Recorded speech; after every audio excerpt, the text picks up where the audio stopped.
O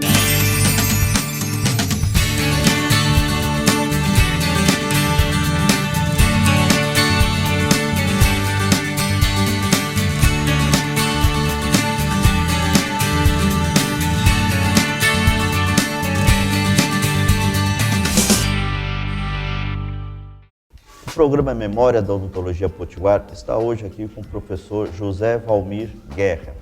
E ao meu lado também o conselheiro Tarcísio Guerra. Professor formado pela Faculdade de Odontologia em 1967, é aposentado e ele vai falar um pouquinho da sua vida acadêmica, como é que começou, infância, a sua formação. Mas vamos primeiro à origem, né? Seus pais moravam em que região do Rio Grande do Norte? Morava no Siridó, em Acari, e eu nasci em Bulhões em 1936. Bulhões é um povoadozinho pertencente a Acari, é um distrito de Acari. E esse distrito hoje está totalmente coberto das águas do rio Gargalheiras. Não sei se você sabe, Gargalheiras foi um açude da história do Rio Grande do Norte, passou 50 anos para ser construído. E meu pai trabalhou lá há muito tempo, meu pai chama-se Custódio de Guerra. E a sua mãe? Belmira Dantas Guerra. E papai conheceu mamãe exatamente na época da construção de Gargalheiras. Então, nesse período, esse açude era construído pelo DENOX, Departamento Nacional de Obras Contra Seca. E eles conheceram, papai trabalhou um período, mas como a coisa do governo continua a mesma coisa de hoje, começa aí o governo, aí o outro parava a obra, não é isso? Exato. Parava a obra, aí nesse período papai foi transferido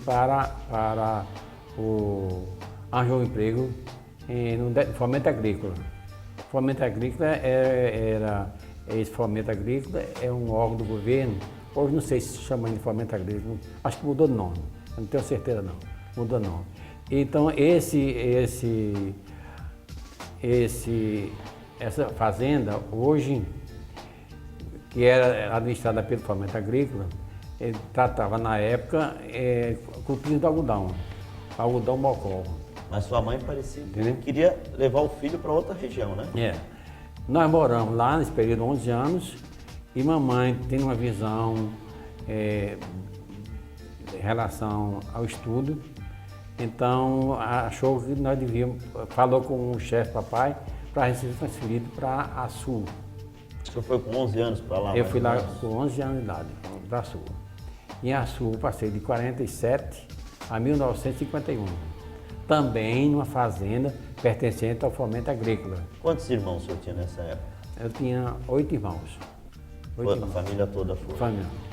Nessa época eu não tinha 8 não, eu tinha 7 irmãos. Depois nasceu Tarcísio. O último. E o caçula, e antes foi Iranildo.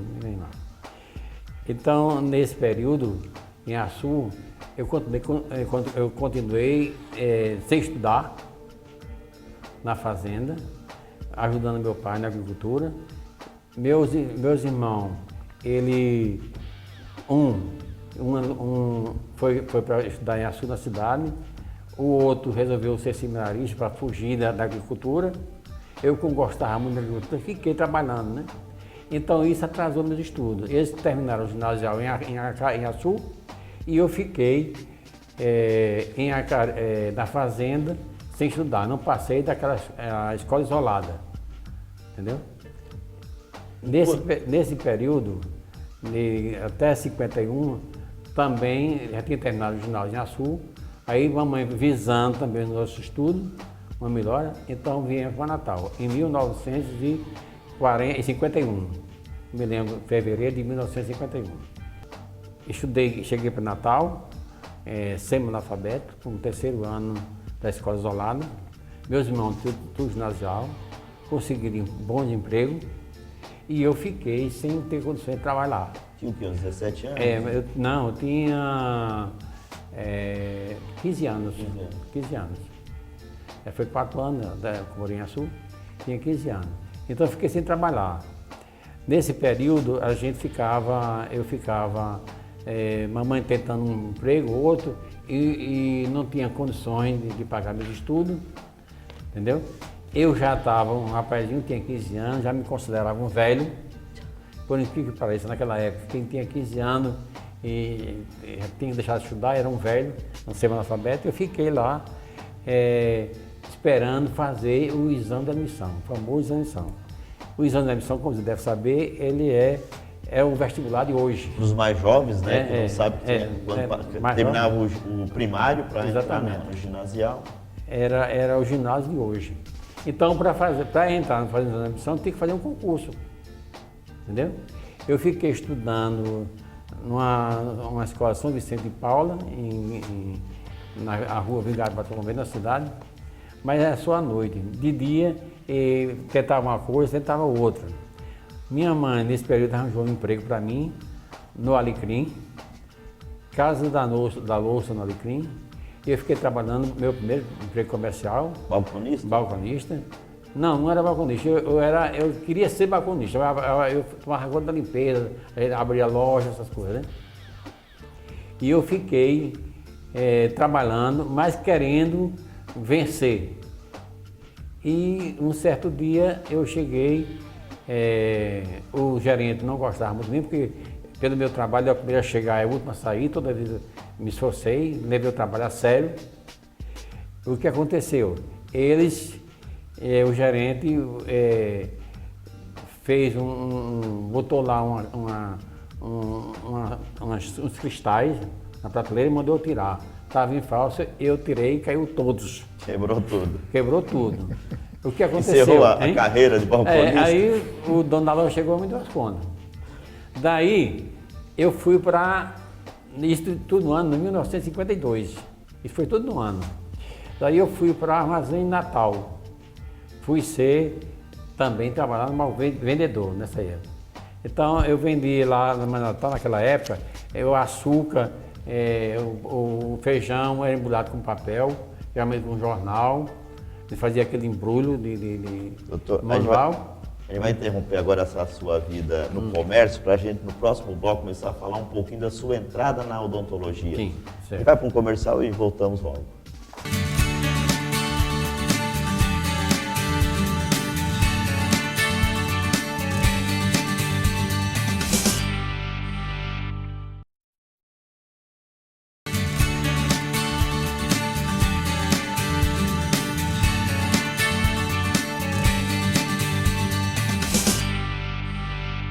Estamos de volta com o programa Memória da Odontologia Potiguar, entrevistando o Dr. José Valmir Guerra, professor da Universidade aposentado, que está contando um pouquinho da sua vida. A gente falou um pouquinho da sua vida comercial no Alecrim. Foi. Como é que teve pessoas que ajudaram nesse período também, né?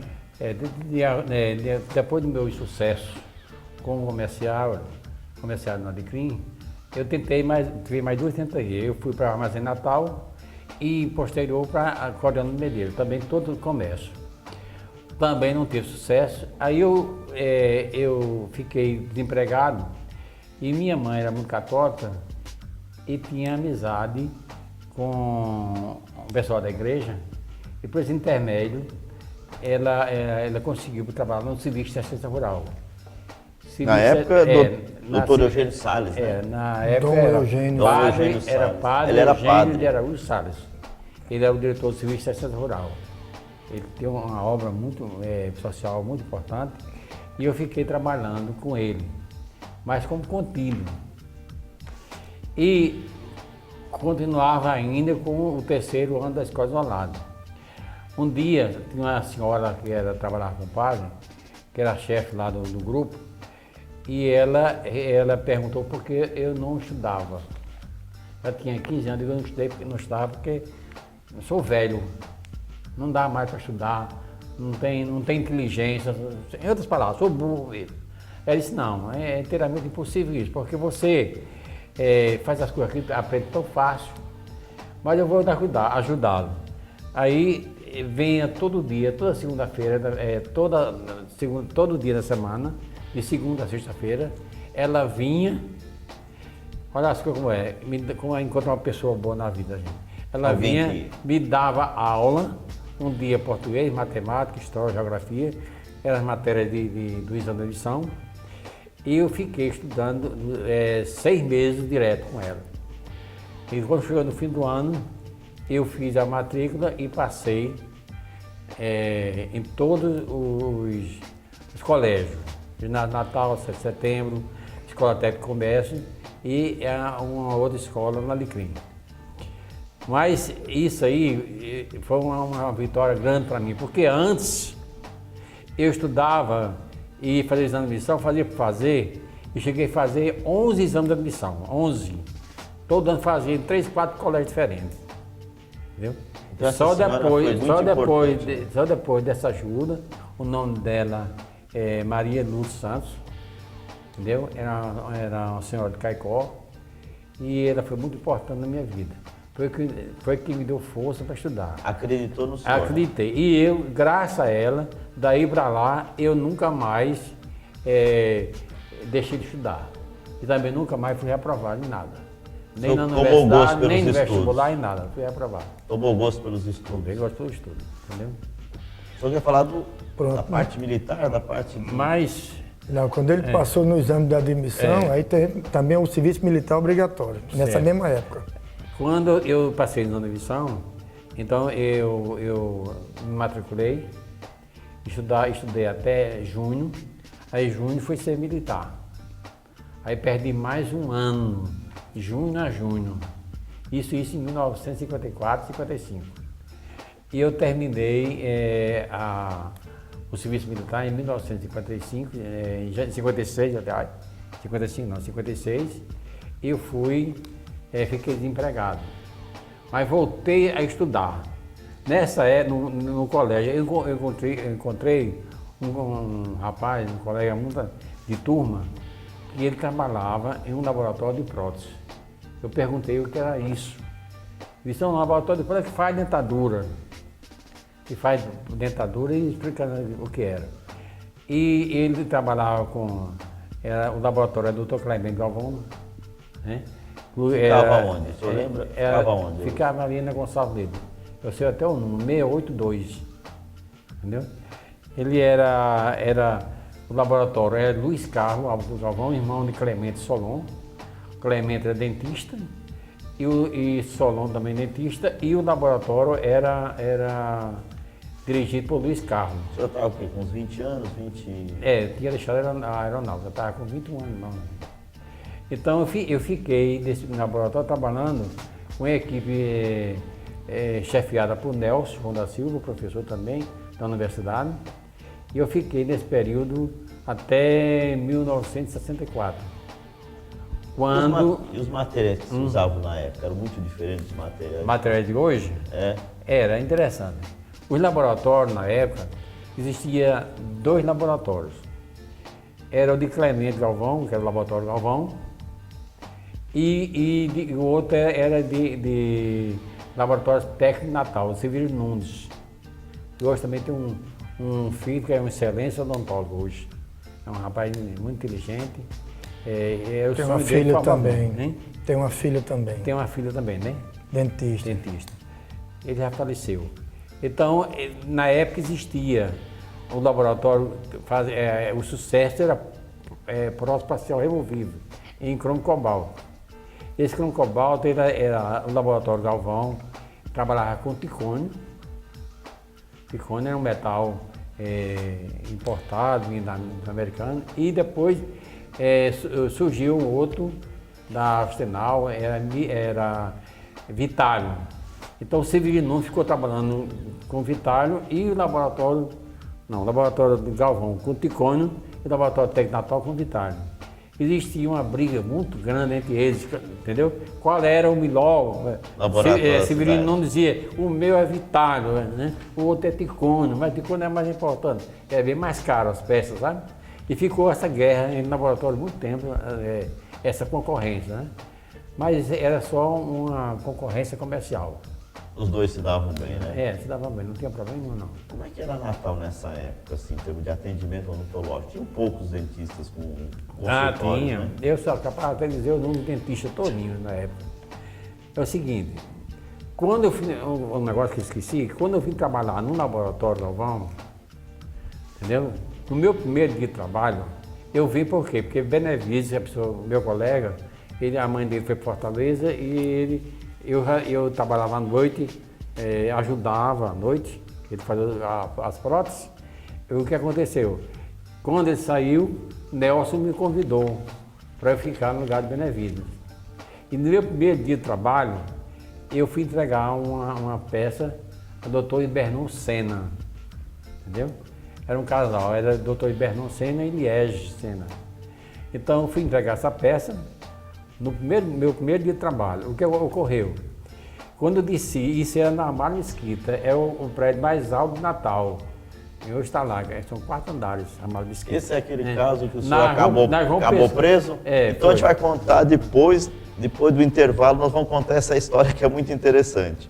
Primeiro dia do emprego dele, não vai esquecer nunca. A gente volta depois.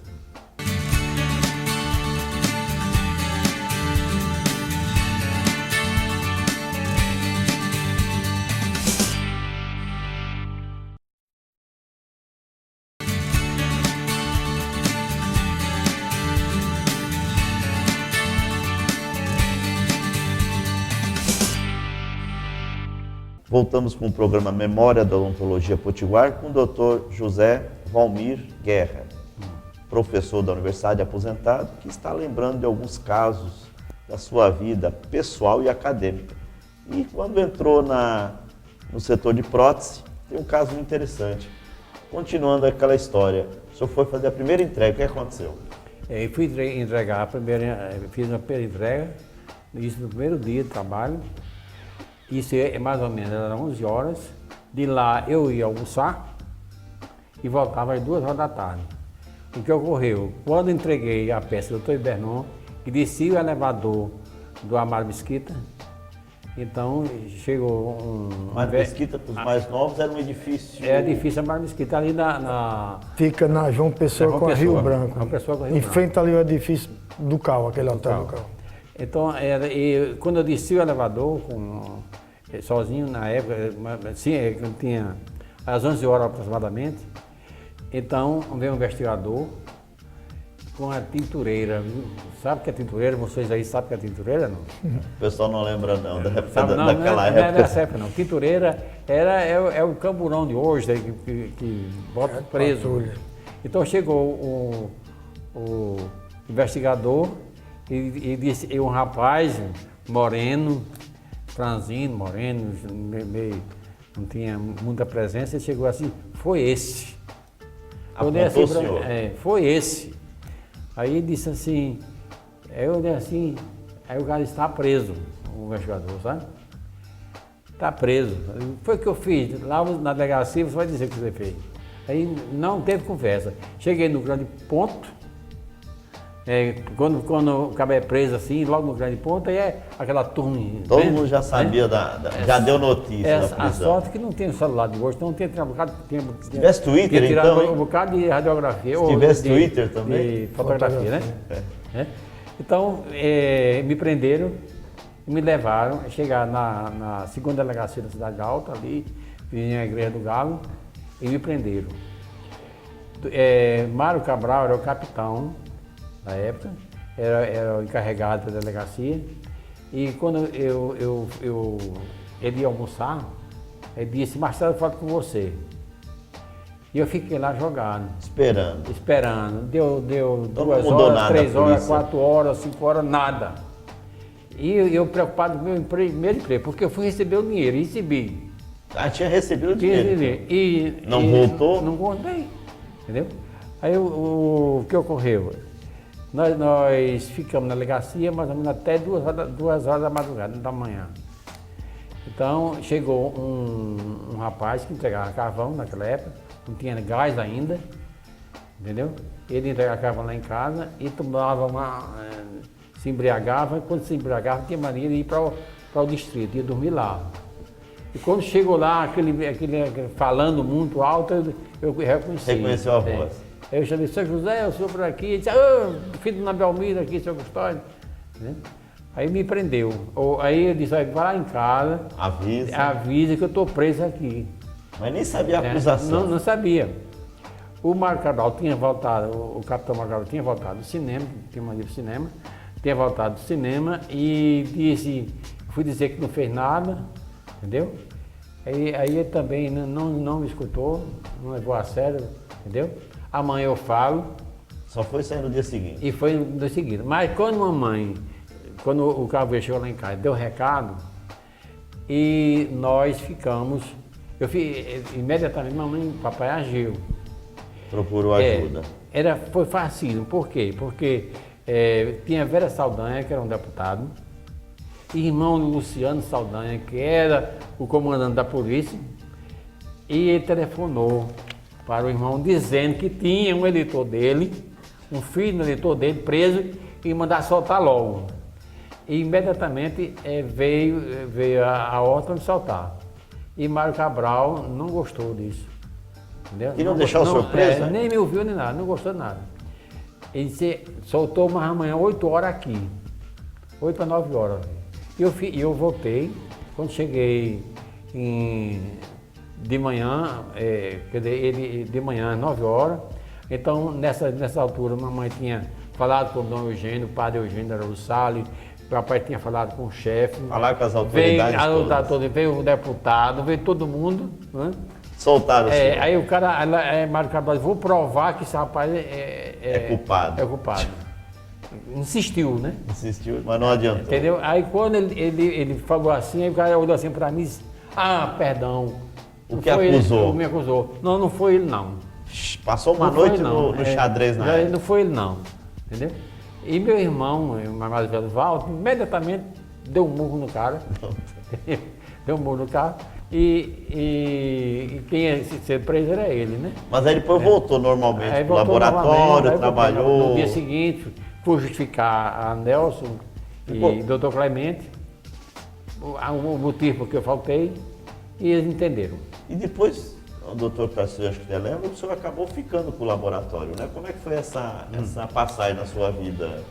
Eu trabalhei no laboratório mais ou menos 3 ou 4 anos, aí Nelson passou no vestibular, isso em 1957.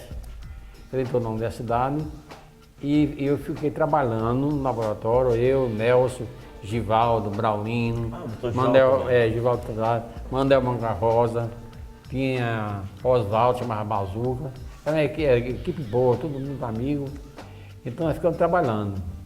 Mas Nelson ausentou-se, o doutor Clemente pensava em montar uma clínica. Já tinha comprado um terreno daquela clínica que hoje existe, aquela clínica Solon Galvão de Miranda, em homenagem ao pai dele. E ele ficou na clínica, ele trabalhando lá, mas pensando sempre na clínica. E teve que acabar com o laboratório. Entendeu?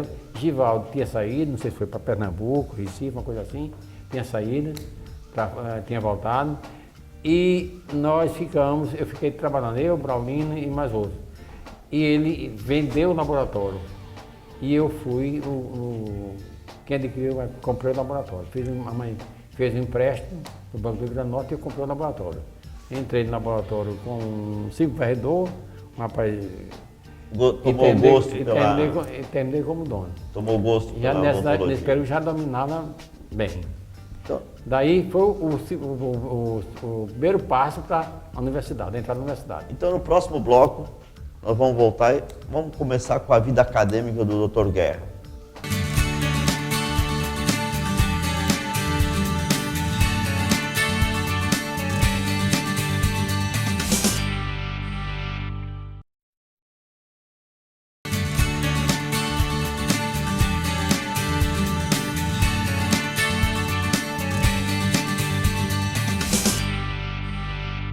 Estamos de volta com o programa Memória da Odontologia Potiguar, entrevistando o Dr. Guerra. Dr. Guerra, quando o senhor estava com o laboratório, o senhor trouxe para o seu laboratório o Tarcísio para trabalhar junto e outro irmão, Tarcísio? Foi, ficou ele e Braulino, que era outro protético que hoje também é dentista, José André Braulino Júnior, que também é dentista. Essa turma toda que ele citou aí, quase todos se formaram em odontologia.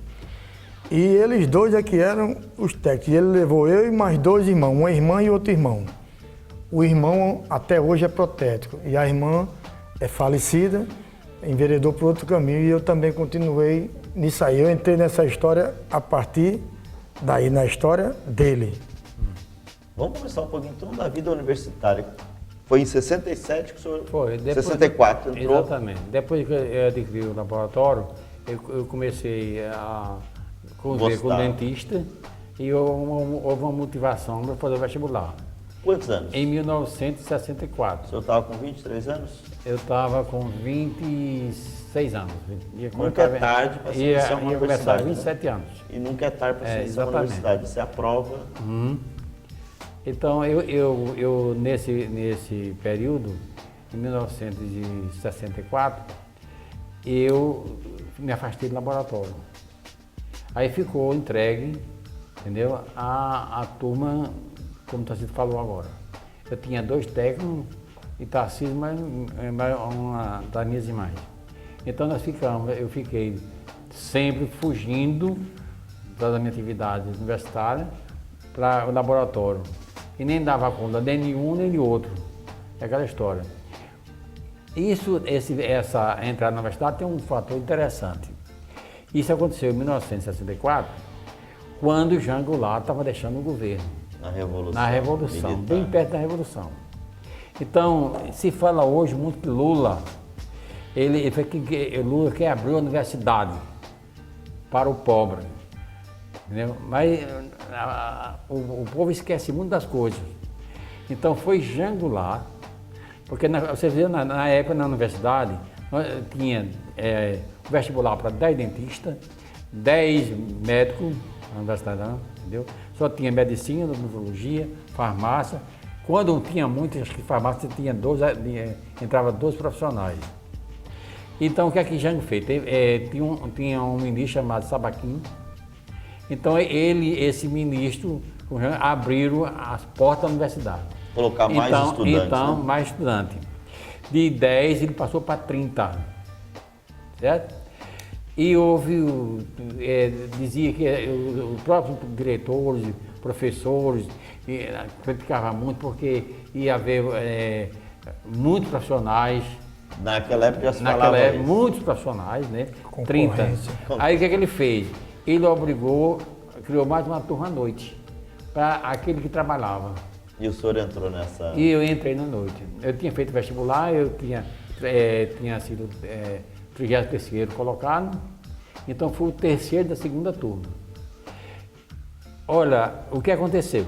Então, eu não sei se hoje ainda existe. Quando a universidade de hoje, se compararmos de hoje com a do passado, eu não sei o estudante de hoje, o pobre, como é aceito na universidade. Não, hoje é mais tranquilo. Não sei se é mais tranquilo. Eu tenho minhas dúvidas. Porque é o seguinte, a universidade é elitizada. Só funcionava, trabalhava, era estudante de ricos. Entendeu? Então ficou o quê? Ficou 2 turmas, a turma A e B. A turma A da elite, entendeu? Elitizada, totalmente elitizada, e a turma B chamava a Hellis, turma Hellis. Acabavam mesmo com os pobres, né? Quem trabalhava, né? Chamada turma Hellis. E nós ficou essa briga entre A e B, os pobres e os ricos, entendeu? E o que aconteceu?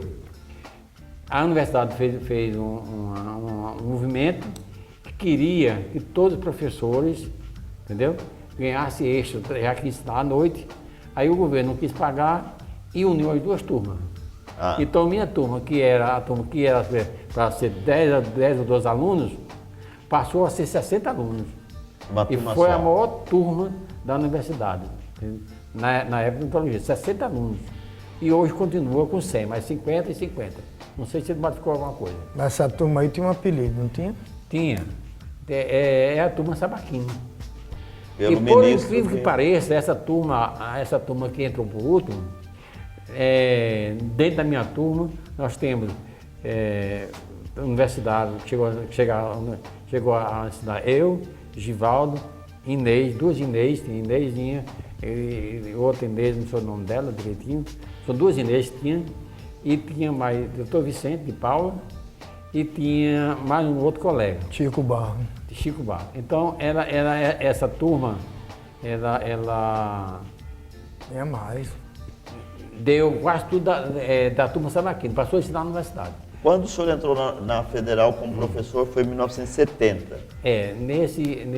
Para ensinar quando eu estava ainda como acadêmico, eu recebi, como eu tinha um conhecimento de prótese, recebi um convite em matéria dentária para ser monitor de prótese. Eu e Givaldo.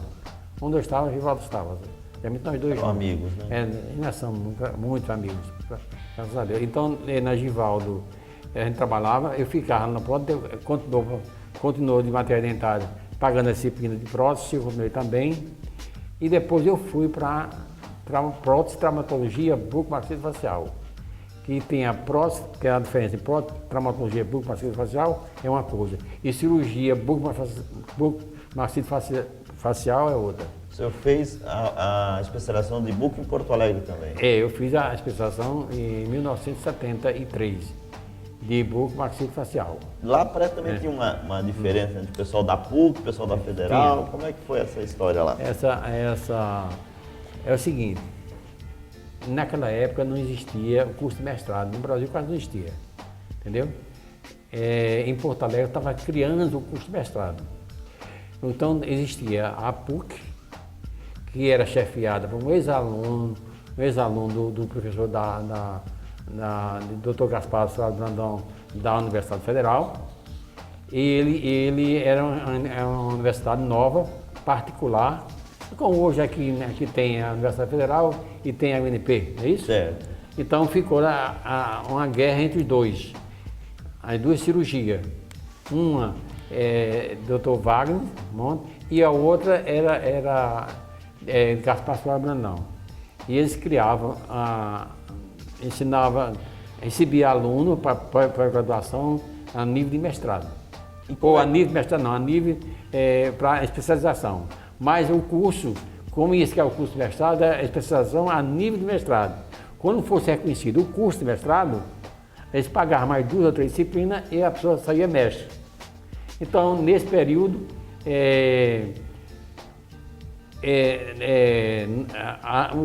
os alunos da PUC, eu era da Federal e tinha 7 ou 8 alunos da PUC, e eu fiz amizade com os alunos da PUC. Nós ficamos trabalhando em conjunto. Eu ia para a PUC, contrariando até meu professor muitas vezes, e os alunos da PUC eu trazia para o Dr. Gaspar. Aí o senhor foi um diplomata, aí resolveu reunir o pessoal e fundiu numa turma só? Eu não fui um diplomata. É o seguinte, pela necessidade que tinha e pelo entrosamento, porque o curso da PUC era bem melhor, que tinha muita aula prática, entendeu? Trabalhava em nível hospitalar, enquanto o da PUC, da Federal, era só um estágio no hospital municipal, eu estagiava no municipal, mas sem acompanhamento de professor, e eu queria ter uma vivência, unir. Então eu me trocei com os alunos, aí conheci o professor Wagner e trouxe os alunos para o professor Brandão, entendeu? Inclusive assisti aula do professor Brandão, e isso aí... Num jantar? Depois eu reuni isso no jantar lá em casa, entendeu?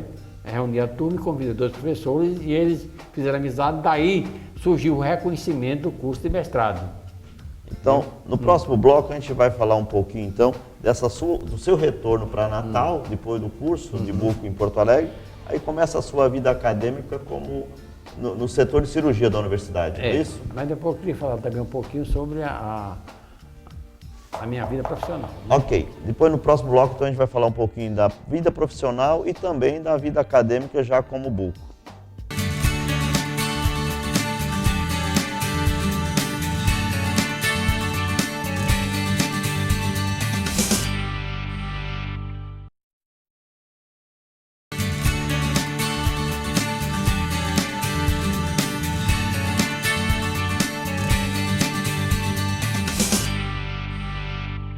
Estamos de volta com o programa Memória da Odontologia Potiguar, entrevistando o professor Guerra.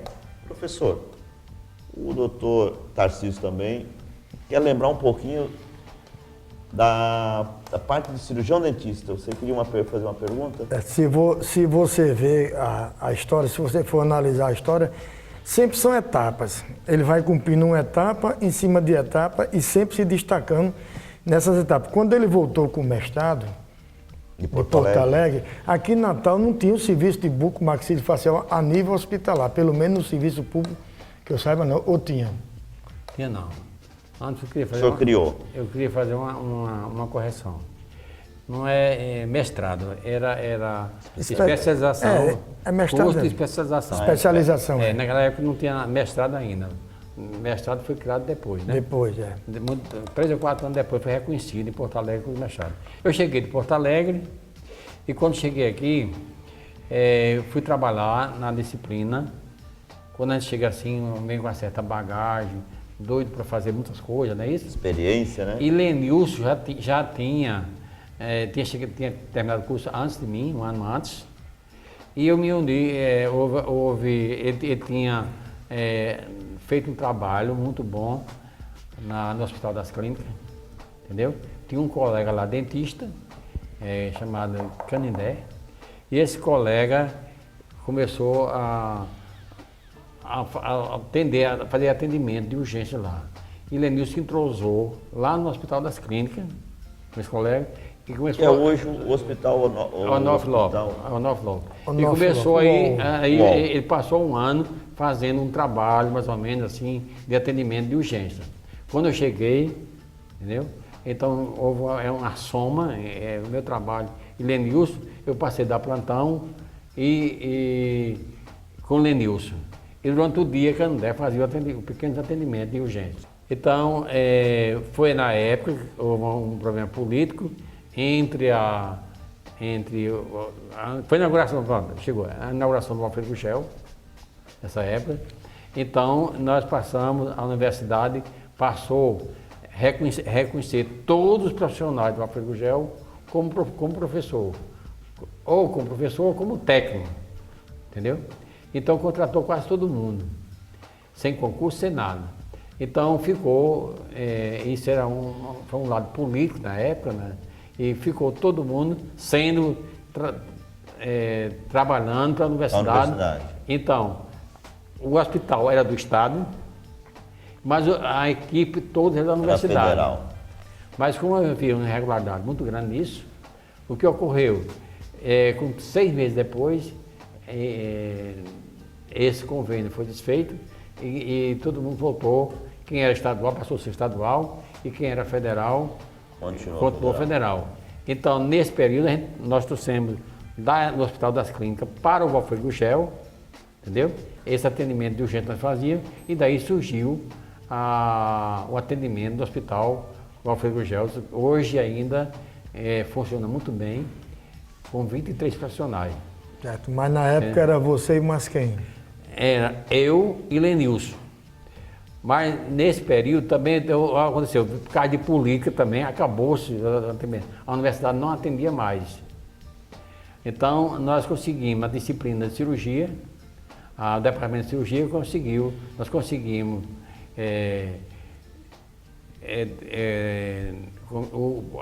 a ida do aluno para lá, entendeu? Ele tinha uma nota e fazia parte do currículo.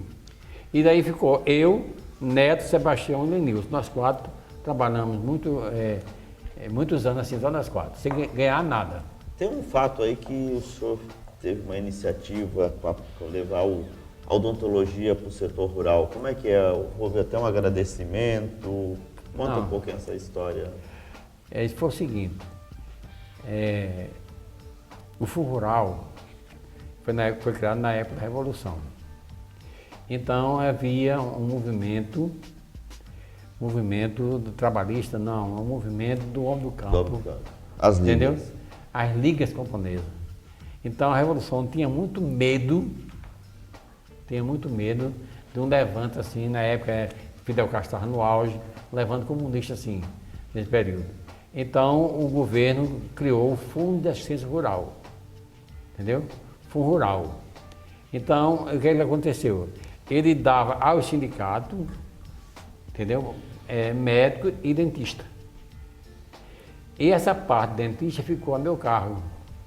Eu trabalhava na Federação de Trabalhadores Rural na Agricultura E quando veio essa de criada, eu conheci o sindicato e eu comecei a empregar, entendeu? Dentista. Indicar dentista, sabe? Não empregava, indicava. Indicava para trabalhar no Eu setor trabalhava rural. na federação, coordenava todo o sindicato e eu cheguei ainda da emprego mais ou menos aos 84 dentistas, entendeu? E geralmente é casa recém-formada. A odontologia chegava ao campo. Chegou ao campo. E aí teve um agradecimento, teve um... Mas ele era um aluno que não tinha muita experiência, não tem muita vivência, né, no campo. Então, nós criamos um curso. E esse curso, entendeu? É um curso de 4, 5 dias, entendeu? Para fazer um debate sobre os problemas do campo.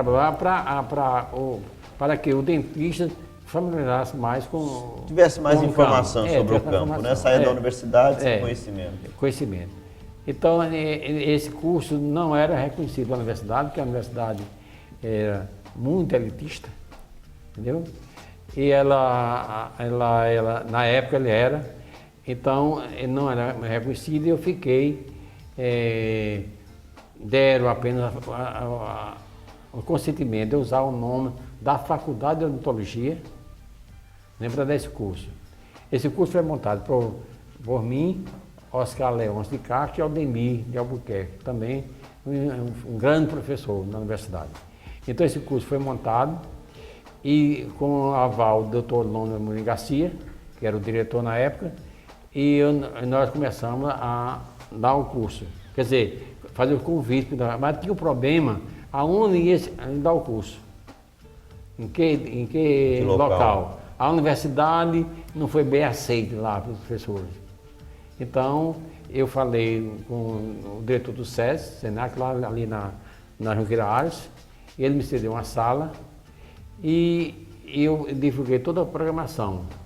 Nisso, Arlindo Pereira, um jornalista, não sei se você conhece, Arlindo, que era meu cliente, viu a programação e ficou muito entusiasmado. Vamos dar uma notinha? Escreveu a notinha. Aí escreveu a notinha. E essa nota foi divulgada, ele é representante do Estadão, São Paulo, não é isso? Estadão? Estadão. Foi divulgada no Estadão e isso ele tomou, o ministro, que era já passarinho, tomou conhecimento disso. Lá em Brasília tomou conhecimento. Aí telefonou para o reitor da universidade, perguntando, entendeu?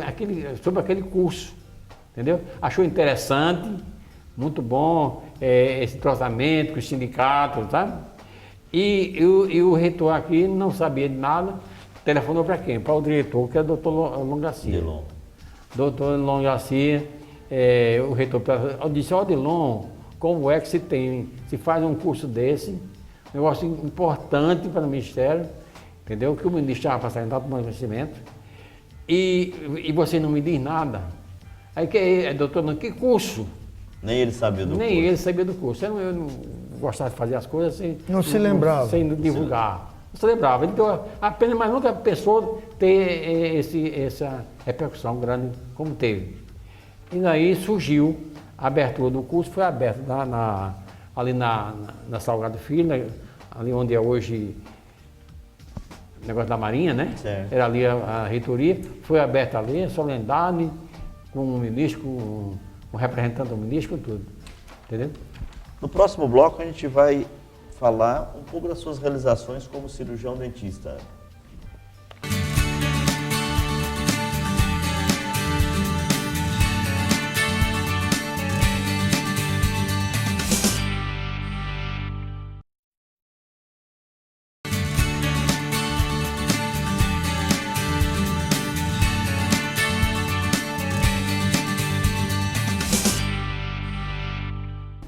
Estamos de volta com o programa Memória da Odontologia Potiguar, entrevistando o professor Guerra. Professor Guerra, depois do reconhecimento até do ministro Passarinho, o senhor foi também a parte política, foi secretário de saúde em Extremoz. Conta um pouquinho dessas realizações. Não, Presidente da ABO também, da ABO Nacional. Sim, presidente, secretário de saúde, do Extremói, já foi na minha aposentadoria. Já foi na aposentadoria. Mas antes, eu exerci, eu fiz algumas realizações. Por exemplo, em 1979, 80, eu cheguei a ser presidente da Associação Brasileira de Odontologia, ABO, entendeu? Nesse período de 1979 a 1980, 2 anos de mandato. O senhor lembra de alguma realização que o senhor gostaria de ressaltar? Foi um período normal, não teve grandes realizações não, mas também teve eu congresso. Cheguei a fazer, na minha época, fazer o 5º Congresso Brasileiro de Odontologia. Foi essas realizações que... Criou a EAP, a escola. Na sua convivência, vamos lembrar um pouquinho aqui, eu estou vendo aqui, 1964, o senhor lembra dos dentistas da época, nomes que o senhor conviveu? Dentista da época. José Geraldo, Gentil Homem Filho. Vê se sai algum. Teve José Geraldo, Gentil Homem Filho, que era de Caicó, Zé Ramalho, Zé Mariano, de Açu, entendeu? Teve Jasfiusa, isso é do interior, Jasfiusa, de Santa Cruz, entendeu? E Natal, os dentistas da época, era quem mais se destacava era Clemente Galvão, a dupla Clemente Galvão, Solon Galvão. Tinha ainda Zé Cavalcante, Dr. Guilherme, Dr. Londres de Amorim Garcia. Então, eram os dentistas que conhecidos da cidade, entendeu? E Bernon Senna, Liege, Jandira Nascimento, eram dentistas da... Mas tinha Humberto Bezerra. Tinha o Humberto Bezerra, que era da polícia. Terezinha Nogueira. Terezinha Nogueira. Terezinha Nogueira, vou até contar quando eu terminei meu curso de odontologia, então não tinha como trabalhar, ela me cedeu o consultório e ela foi uma pessoa muito importante da minha vida. Me deu um consultório, me deu uma boa parte de cliente e eu consegui pagar todos os meus débitos com protético logo no início do ano, graças a Terezinha Nogueira. Ela foi excelente para mim. Mas o senhor também abriu as portas de muitos E dentistas isso também. aí, muitos anos depois, o filho dela se forma e ele chegou a trabalhar no consultório comigo também, sem remuneração nenhuma. Entendeu? Quer lembrar de alguma coisa, doutor? Você sabe que ele teve alguns percalços, mas também sempre teve um anjo da guarda do lado dele. Ele conta umas histórias aí, mas sempre tem alguém que deu também a mão a ele. Agora ele também deu a mão a muitos dentistas. A muita gente disso aí. Então esse dentista do passado, que se destacaram muito, eu vou contar apenas uma história. Tinha um dentista chamado Armando Taveira. Acho que nenhum profissional de odontologia dentista se lembrar de Armando Taveira. É só um detalhe. Armando Taveira era um profissional que tinha um emprego fixo. Aquele emprego que ninguém pode botar para fora, mas ele nunca levava a odontologia a sério. Bebia muito e levava a odontologia a sério. E ele mesmo contava anedotas dele sobre a odontologia. E certa vez ele contou que fez ele trabalha na Ribeira, fez uma obturação de uma mulher e ela na Cidade da Esperança. E antes de chegar na Cidade da Esperança, a obturação caiu. E ele disse, e no dia veio reclamar. E ela perguntou aonde? Onde o senhor mora? Onde a senhora mora? Aí ele disse, na Cidade da Esperança. E também, na Cidade da Esperança, andando no ônibus daquele, cheio de gente, a obturação tinha que cair, né? Muito buraco na estrada. Buraco, O problema não foi a obturação, eram os buracos na estrada. Buraco da estrada. Ele era um gozador. Então, a BO estava surgindo na época, e na época era mais uma associação para um encontro de toda tarde. Parte social. Toda tarde se encontrava, tomava uma cervejinha, batia no sábado. Era assim, no sábado e no domingo. Mas não tinha aquela parte que tem hoje, aquela parte científica que tem hoje. E essa parte científica a gente tem que fazer justiça a uma pessoa. Não sei se pouca gente sabe. Givaldo Soares foi quem criou na ABO, na associação, uma escolinha EAP. Foi ideia dele, fundada por ele, mas ficou só naquilo. Na gestão? Na sua gestão de, acho que Gente Tinoco. Já. Então, quando eu assumi, entendeu? Ele não teve apoio dos outros presidentes para tocar a associação. Quando eu assumi, eu nomeei ele como diretor da escolinha. Ele fez um trabalho excelente na minha gestão, e a ABO é o que é cientificamente hoje, entendeu? A semente foi plantada Foi pelo plantada doutor. por Vivaldo Soares. Para considerações finais do nosso programa, o que o senhor gostaria de falar, principalmente para esse pessoal novo, os novos acadêmicos que estão chegando na universidade? Primeira coisa, eu acho que queria reconhecer, porque o senhor deu uma demonstração que nunca é tarde para se estudar, nunca é tarde para chegar a uma universidade, né? Realmente acontece que muita gente tem hoje, e tem muita gente interessada, mas você falou ainda sobre o profissional que está saindo hoje. É um também, profissional bem mais qualificado, que eu acredito que seja, entendeu? Porque quando naquela época um professor era apenas um cara que tinha um destaque no seu consultório, era convidado para ensinar.